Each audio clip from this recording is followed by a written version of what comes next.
ನಮ್ಮಿಬ್ರು ಮಧ್ಯೆ ಒಳ್ಳೆ ಬಾಂಧವ್ಯ ಶುರುವಾಗಿದೆ. ಪ್ರೀತಿ ಚಿಗುರ್ತಿದೆ. ಅಷ್ಟರಲ್ಲೇ ಸೌಂದರ್ಯ ಮೇಡಮ್ ಬಂದ್ಬಿಟ್ರಲ್ವಾ. ಅಲ್ಲ, ಅವ್ರು ಒಳ್ಳೆ ಉದ್ದೇಶದಿಂದ ಹಸ್ಬೆಂಡ್ನ ಕರ್ಕೊಂಡು ಹೋಗಿದ್ರೆ ಸರಿ. ಆದರೆ ಅವ್ರ ಉದ್ದೇಶ ನನ್ನ ಮತ್ತೆ ಹಸ್ಬೆಂಡ್ನ ದೂರ ಮಾಡಬೇಕು ಅನ್ನೋದಾಗಿದ್ದಿದ್ರೆ ಅದಕ್ಕೆ ಅವ್ರ ಹಸ್ಬೆಂಡ್ನ ಕರ್ಕೊಂಡು ಹೋಗಿದ್ದು. ಇಲ್ಲಪ್ಪ, ಅವ್ರ ಉದ್ದೇಶ ಏನೇ ಇದ್ರು ನನ್ನ ಹಸ್ಬೆಂಡ್ ಮೇಲೆ ನಂಗೆ ನಂಬಿಕೆ ಇದೆ. ಅವ್ರು ನನ್ನ ಕೈ ಯಾವತ್ತೂ ಬಿಡಲ್ಲ. ಅವ್ರು ಅದಕ್ಕೆ ಹೇಳಿದ ಕೆಲಸನ ಮುಗಿಸಿ ಆದಷ್ಟು ಬೇಗ ನನ್ನನ್ನು ನೋಡಕ್ಕೆ ಬರ್ತಾರೆ.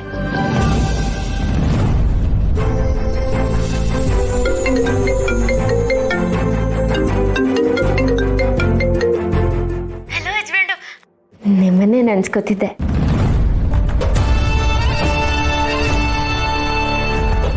ನಾನು ಅಷ್ಟೇ ನಿಮ್ಮನ್ನು ತುಂಬ ಮಿಸ್ ಮಾಡ್ಕೋತಾ ಇದ್ದೆ. ಅದಕ್ಕೆ ನಿಮ್ಮನ್ನು ನೋಡೋಣ ಅಂತ ವಿಡಿಯೋ ಕಾಲ್ ಮಾಡಿದ್ದು. ಹೌದಾ? ನಿಮ್ಮ ಜೊತೆ ಕಳೆದಿರೋ ಪ್ರತಿ ಕ್ಷಣನೂ ನಾನು ಲೈಫ್ ಲಾಂಗ್ ಮರೆಯಲ್ಲ. ಈ ಗೋಲ್ಡನ್ ಮೂಮೆಂಟ್ಸ್ ಅಂತಾರಲ್ಲ, ಆ ಥರ ಆಗಿದೆ ನನಗೆ.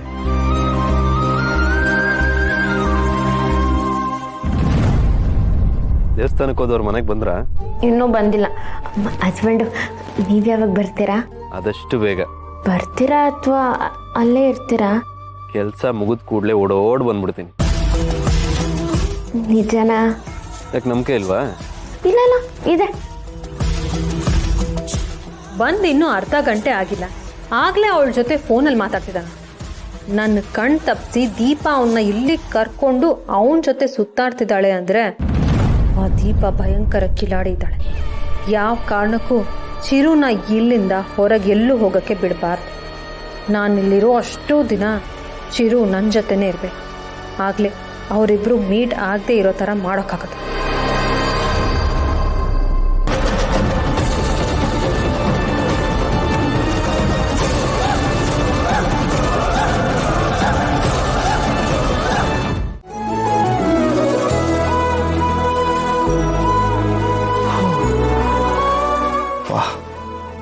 ಆಗಿಂದ ವರ್ಕ್ ಮಾಡಿ ಸಾಕಾಯ್ತು.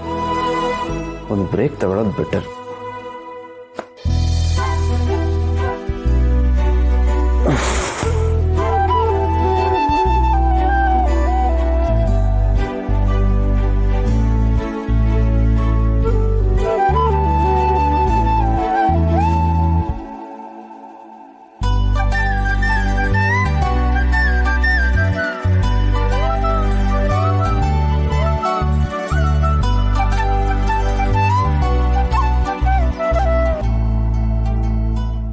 ದೀಪ ಅವ್ರ ಆಸೆ ಪಟ್ಟ ಹಾಗೆ ಅವ್ರಿಗೆ ಇಷ್ಟ ಆಗೋ ಥರ ಒಂದು ಪ್ರೇಮ ಪತ್ರ ಬರೆಯೋಣ.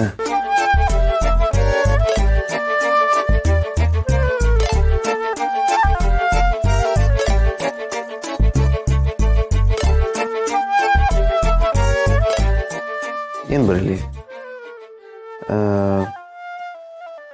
ದೀಪ ಅವ್ರ ನನ್ನ ಹಸ್ಬೆಂಡು ಅಂತ ಕರೀತಾರೆ. ನಾನು ಅವ್ರನ್ನ ಏನಂತ ಕರೆಯೋದು? ಹೆಂಡತಿ? ಬೇಡ. ವೈಫು? ಏನು ಕರೆಯೋದು ಬೇಡ. ಪ್ರೀತಿಯ ನನ್ನವರೇ, ನಿಮ್ಮ ಪ್ರೀತಿಯ ಫ್ರೆಂಡು, ಮೊದಲ ಬಾರಿಗೆ ಬರೆಯುತ್ತಿರುವ ಪ್ರೇಮ ಪತ್ರ.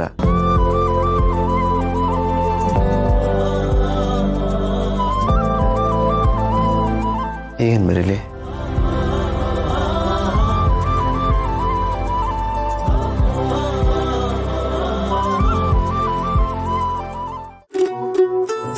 ಅದೇನೋ ಗೊತ್ತಿಲ್ಲ, ಇತ್ತೀಚೆಗೆ ನಿಮ್ಮ ಮೇಲೆ ತುಂಬಾನೇ ಪ್ರೀತಿ ಹುಟ್ಟಿದೆ.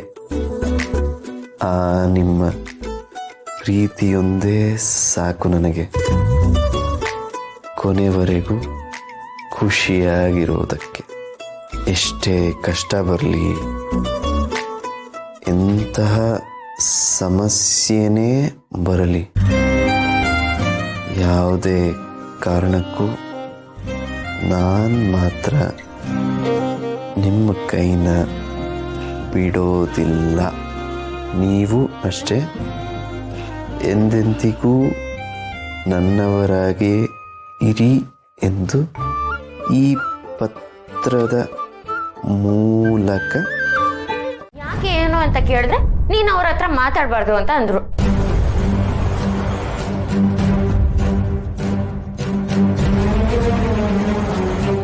ಪುಟಿ, ನಿನ್ಗವ್ರ ಬುದ್ಧಿ ಗೊತ್ತಿಲ್ವಾ? ಏನೋ ಒಂದು ಕಾರಣ ಹೇಳಿ ಭಾವನ ಹತ್ರ ಫೋನ್ ಇಸ್ಕೊಂಡಿರ್ತಾರೆ. ಅವರು ಚಾಪೆ ಕೆಳಗೆ ನುಗ್ಗಿದ್ರೆ ನೀನು ರಂಗೋಲಿ ಕೆಳಗೆ ನುಗ್ಗು. ನೋಡು, ಈ ಫೋನು ಗೀನು ಈ ಟೆಕ್ನಾಲಜಿನೆಲ್ಲ ಬಿಟ್ಬಿಟ್ಟು ಒಂದು ಪತ್ರ ಬರಿ.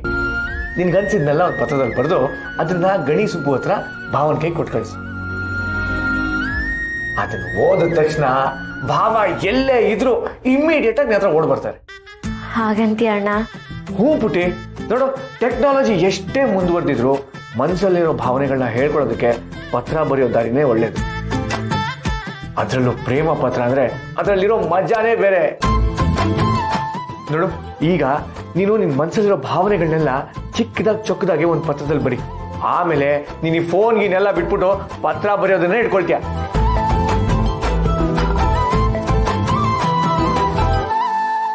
ದೂರ ಇದ್ದು ಪ್ರೀತಿ ಮಾಡೋ ಮಜಾನೇ ಬೇರೆ.